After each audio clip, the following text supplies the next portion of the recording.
আচ্ছা, তোমাকে একটি প্রশ্ন করি। সেটা হচ্ছে, পৃথিবীতে সর্বপ্রথম কোন মানুষটি এসেছে? এই প্রশ্নটা আসলে ধর্মীয় বিশ্বাসের উপর নির্ভর করে।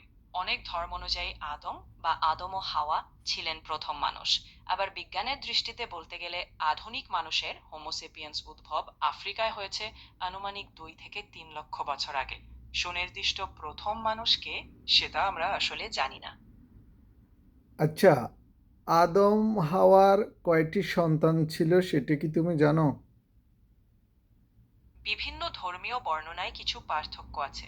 উদাহরণস্বরূপ ইসলামিক এবং বাইবেলের কাহিনীতে আদম ও হাওয়ার বেশ কয়েকজন সন্তানের কথা উল্লেখ আছে। সবচেয়ে পরিচিত সন্তানদের মধ্যে আছেন কাইন, হাবিল এবং পরে শেত। তবে ঠিক কতজন ছিলেন তার নির্দিষ্ট সংখ্যা কোনো প্রামাণ্য সূত্রে দেওয়া নেই।